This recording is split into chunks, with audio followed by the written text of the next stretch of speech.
We are back with another episode of Scaling Robotics. This is a series of conversations with leaders at robotics companies who have actually scaled their fleets, and we hope to democratize their hard-earned lessons to benefit the next generation of robotics companies who themselves are scaling. Today we have an awesome guest, Matt from Pickle Robot. Matt, thanks so much for taking the time to join us. Do you mind introducing yourself? Yeah, absolutely. Glad to be here. My name's Matt Leitch. I'm the Director of Product Operations at Pickle Robot Company.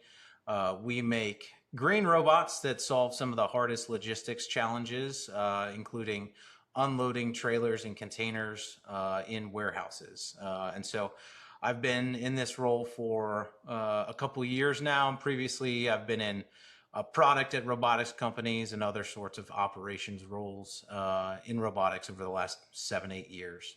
Matt has seen it all in robotics and warehouse automation, so super excited to pick his brain here.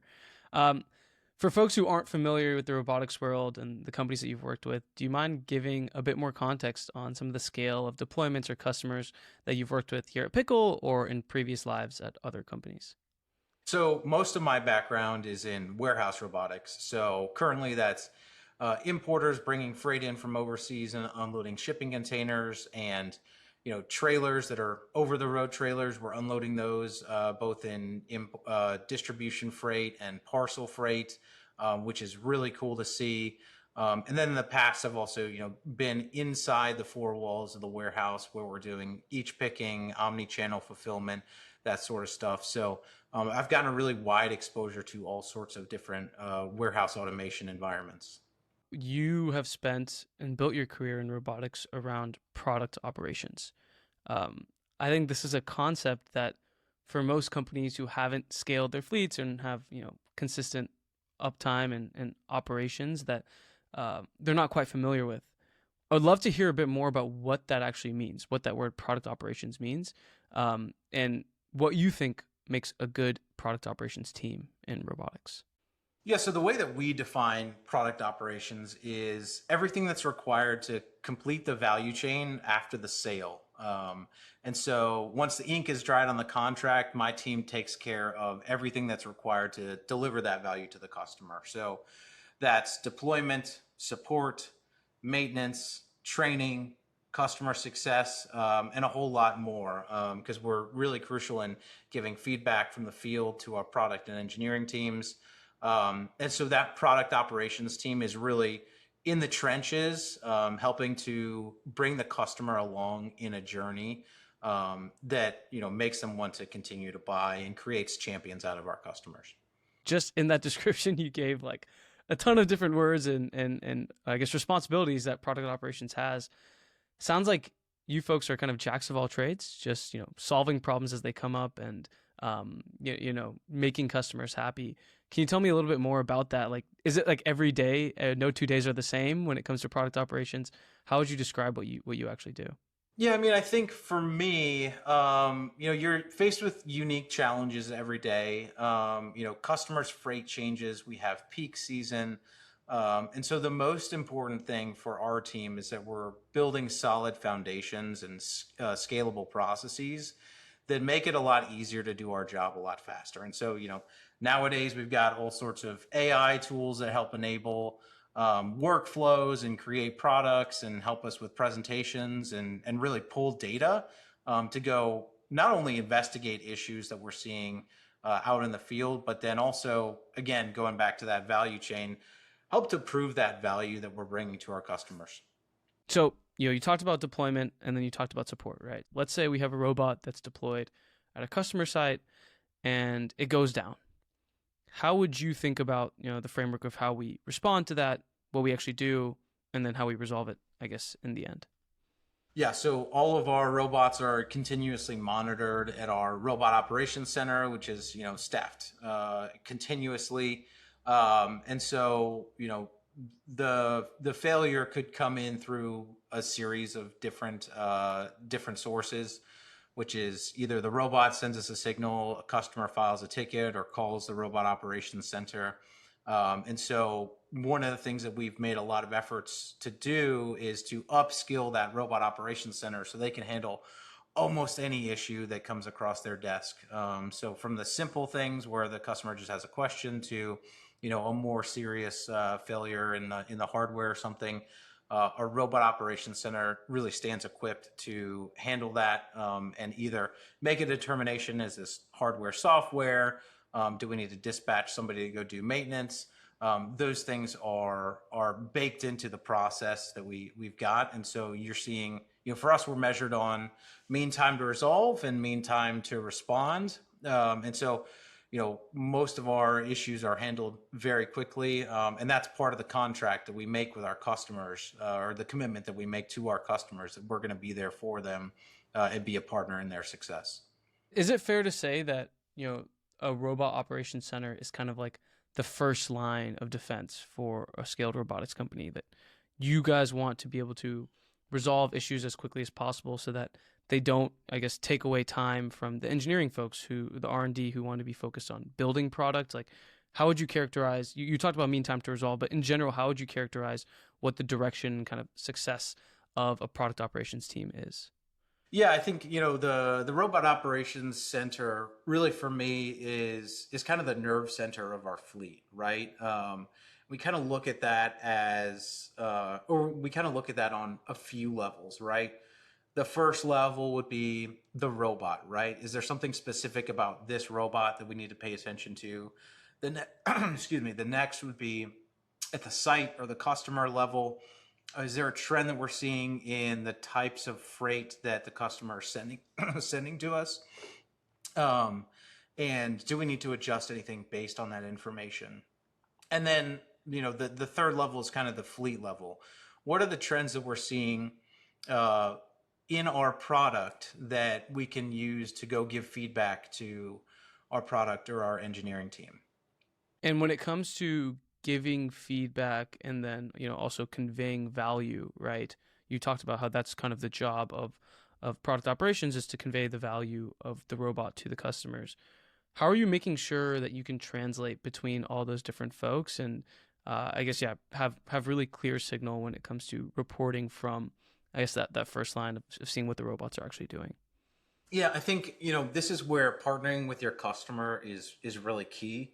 Um, in a lot of instances, this robot is one of the first pieces of automation, and almost certainly the most advanced piece of automation that's in the warehouse. And so, doing the education early in the deployment, and doing training with not only the end user but the shift supervisors who are going to be kind of managing the robots at a higher level, is really important, because then that'll feed into getting really solid, ticket quality. That's a big thing.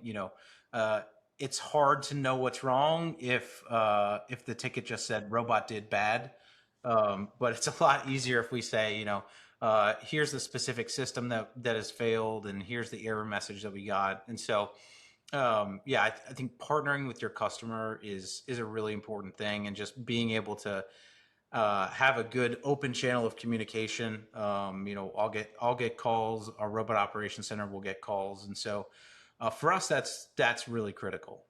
So really cool to hear, kind of on the product operation side, what that actually means, and what you, from your seat as an executive, are focused on. Want to turn back time a bit and just hear a bit more about your background, and how you came here or got here. I think you have a bit of an unconventional background compared to maybe other folks in robotics, going through the military and that shaping you. Can you tell me about what that experience in the military kind of taught you about your role today, and how you approach operations? Yeah, I think, I'm in robotics because I think it's a really interesting problem set. And warehouse robotics is kind of the best application of that right now. And so that's super interesting. My background, yeah, like you said, I came up in the military. I was a helicopter pilot and troop commander, um, you know, back a long time ago now. But some of the things that really, come out of military experience is the operational planning, that management level, and I think that really helps me think about system level improvements, doing, having good scalable and repeatable processes, One of my favorite roles in the military was the coolest title I've ever had, which is called Battle Captain. And so what you're doing is you're sitting in a tactical operations center that has, a bunch of screens up there, and you're continuously observing all the missions that are going on. And you're helping to direct assets and make decisions and even authorize the use of force, that sort of thing. And so, that really is kind of not a terribly different than what we do in the Robot Operations Center now, right? It's about how you draw stories or themes out of what's going on out in the field and then allocate resources appropriately to go tackle those problems in a prioritized manner. I love that. It sounds like Pickle should just start calling you Battle Captain as well here. It sounds like for product operations to really be successful, it doesn't matter if you can solve an issue one off or have deliver one customer outcome. It's about building the foundations and the systems so that you can do that repeatably, so that you can run this playbook over and over with the next incremental customer, next incremental robot. Is that kind of how you're thinking about building out those systems and the frame of mind there?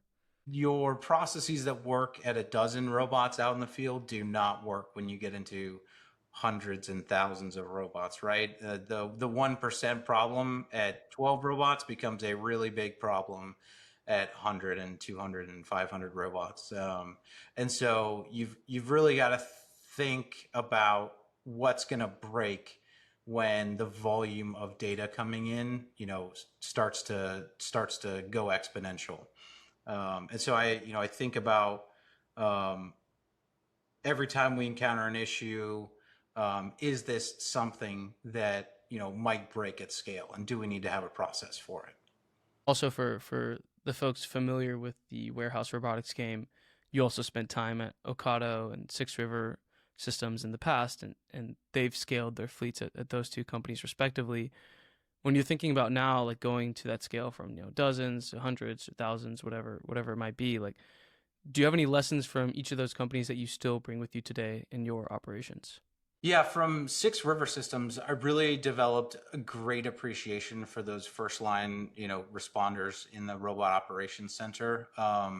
It takes a really special person to be empathetic to the customer issues and be able to tackle all the technical issues that you might encounter. And so, I was blessed with really good teams to work with when I was at Six River Systems that were handling customer issues.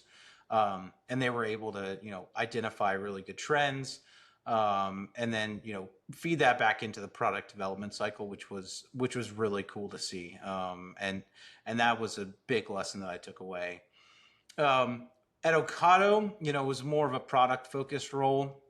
And so I think for me, understanding the workflow when you're developing a new product, understanding the customer workflow before you go and build hardware is also really key, right? And so we put a lot of work into, before we even started bolting things together, understanding what were the workflows, what were the problems that our customers were trying to solve, and starting from there rather than we have this technical capability, what can we do with it? Being obsessed with the customer and intimately understanding what they're doing is so important. Um, now today at Pickle, over the past few years that you've been at the company, kind of have scaled from a company that is still kind of serving one-off kind of deployments to now serving enterprise customers. We talked about some of the biggest customers in the world, um, uh, working with Pickle. What mistakes have you seen other startups make when they start to try to break into serving customers at that scale? And yeah, how at Pickle are you thinking about avoiding those kind of traps that you've seen across the industry? I'll speak pretty broadly here, but hardware is tough, right? You have expensive hardware that has to fit a pretty strict ROI at the customer site, and so understanding your unit economics early so that they work at scale is absolutely critical.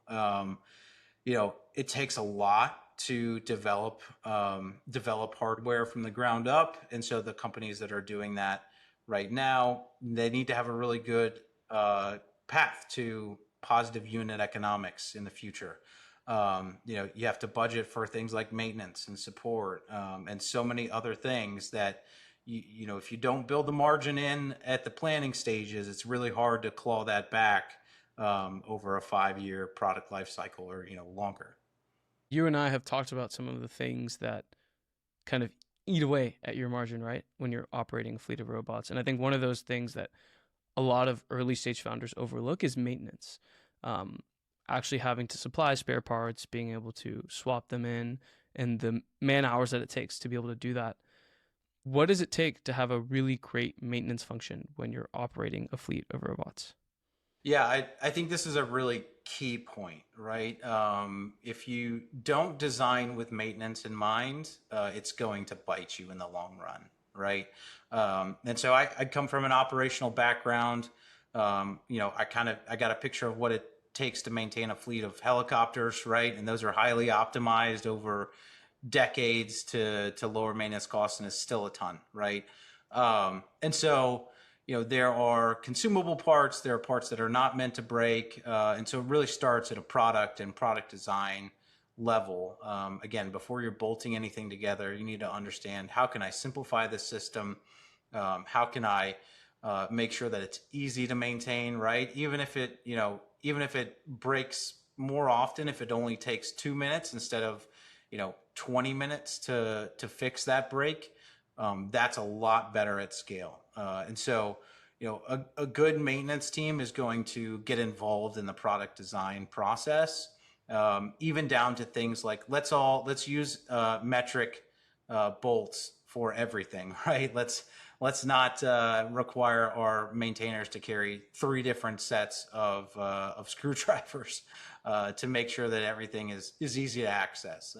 And so, our team at Pickle has done a lot of work in making sure that the consumables are super easy to swap, and maintenance tasks are as quick as possible. It's like literally thinking down to every single detail of, okay, if something breaks, visualizing what would it take for the technician to actually make this changeover quickly. And yeah, it matters if you have to pull out another screwdriver or you don't have it on hand. Yeah, and we do rehearsals, right? Before we're even on site. Hey, this broke, this component broke. What's your plan to go get it fixed? And there's a lot of components on robots, and so every time we try a new one, we might learn some lessons and figure out, oh, okay, we need to keep this different spare part in stock closer to the customer site so that it's even faster, to get it on site and swapped. Those sorts of things. The prior planning becomes so critical, especially at scale, to make sure that your teams are trained and they know how to, do the maintenance, and that it's documented as well. While we're here on this rabbit hole, kind of have a few more questions. Something I've seen across the industry, right? There's kind of maybe a bifurcation of teams that staff their own technicians, right, in house versus relying on third parties, different networks there. Is there kind of any important decision making criteria when thinking about that trade off, or is it kind of a situation where at a certain scale that's when you switch over? How do you think about that trade off between in house versus third party technicians? Yeah, I think it's mostly a question of scale and cost versus the relationship with your customer, and then also how easy is it to train a third party to do these sorts of maintenance tasks or inspections. If you don't have the documentation, it's a lot harder to do it. And so there's always a break even point, and it's also dependent a little bit upon the geographic concentration of your deployments, that sort of thing. And so it's definitely a kind of idiosyncratic decision in terms of, it might work here and not there, but there's a lot of great providers out there in the space right now, who are maintaining large robot fleets across several different customers. And so it's definitely an area that you're going to see growth as robotics deployments kind of diffuse throughout all sorts of different warehouse applications. I even saw it even outside of warehouse robotics. Waymo just announced a partnership with some big kind of public fleet management company for their Really? autonomous vehicles. Yeah. Okay. Yeah. They handle, yeah, the operations, cleaning, charging, and I think like kind of their bespoke or their spoken kind of hub model. So yeah, I'm really curious, like you said, to see kind of how that evolves going forward. Uh, Last thing on maintenance, we a lot of what we're talking about, some of it is preventative, right? Like the product team is really thinking, being thoughtful about what it will take to change over quickly and making sure things are documented and standard. Um, and then we also talked about technicians and operating well. On the preventative side, how do you consider things like estimating useful life and stepping in, say, hey, customer, we think this thing has done 10,000 cycles. You should be aware of these parts that, maybe need to be changed soon. What does the preventative side kind of come in on the operations perspective for kind of maintenance? Yeah. I mean, personally, I think preventative maintenance is super critical. So, like we said, there's consumables where you have an expected lifespan, and you have to be able to track that across a fleet with pretty good granularity. And then cycles are obviously very important. Run times very important, and so it's kind of a balance between those things. You've got robot arms that do hundreds of thousands of cycles without needing any maintenance, but down to the air filter, right? That's kind of governed by the amount of runtime, the amount of air that's blown through it. And so, being really, really clear about what's going to be governed by runtime versus cycles versus calendar days, those are really critical for making sure that your preventative maintenance is aligned with what the life cycle of each component is. And so, we at Pickle run weeklies and monthlies and quarterly preventative maintenance, and all of those are kind of calibrated to those types of different different cycle based or runtime based benchmarks. Zooming out, thinking about what it takes to be ready to operate at an enterprise scale, what are some of the big things that you are thinking about in the future um, that you want to get right or general top of mind? I think for me, it's making deployments as easy for our customers as possible. One of the great things that I see from our team is that we've gotten deployments down to as little as 6 hours from the time the robot arrives on the dock to the time it starts picking. And so that's a really quick time to value. And so, for our normal operations, if we can get the customer up and running in a day and they start to see the value immediately, that not only leads to a good first impression, but usually it means we have a whole gang of people gathered around the robot who are very excited to see what this thing can do. 6 hours is quite impressive, especially for how big and complicated these machines are. So you talked before about kind of how you want your customers to perceive Pickle, the quality of the product, the quality of the experience. How would you describe what that perception should be, and how that changes kind of how you act and operate? We do want to be seen as one of the most responsive vendors that any customer has. And so, that starts early on in the sales cycle. Coming up with a mutual action plan, investing in the process together. One of the key things for us is the education. Often, robotics is often pretty new in the warehouse environment. Some folks have AMRs in the warehouse, or some advanced PLC stuff with conveyors, even an ASRS. But you throw a robot arm in the mix, and it just it's a little bit different, right? And so there's an education process that I do think is really critical. So our customers, are really coming alongside us to learn this together. And so our deployment engineers do a lot of education. They do a lot of training. And those are key things that help bring the customer along in the journey.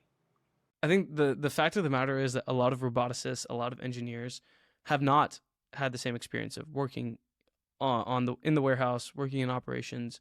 Um, can you tell us a bit more about kind of what you've seen their incentives be, and how you make sure that your team is really customer obsessed to make sure that you're aligning your incentives with theirs?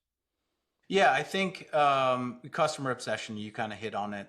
In a past company, I've been wearing my company shirt, walked into a warehouse, and had customers say, "You better take that off before someone punches you," because they're mad at the automation. um, and so I think back to that experience, and it is so important to really understand why the customer bought the system and not how the system is performing, right? You could be performing as well as expected or better, and the customer can still be frustrated because they don't know how to manage the system well. It doesn't align with their incentives. It's that classic, I would like to just go back to my previous status quo because it's easier for me. I'm comfortable there. And so you kind of have to manage that transition, do the change management, and I'll go back again to partnering with customers, doing the training, doing the education early at all levels of the organization, down to the end user, so that change isn't an abrupt turn in a different direction, but it's a managed progression to a new operating paradigm.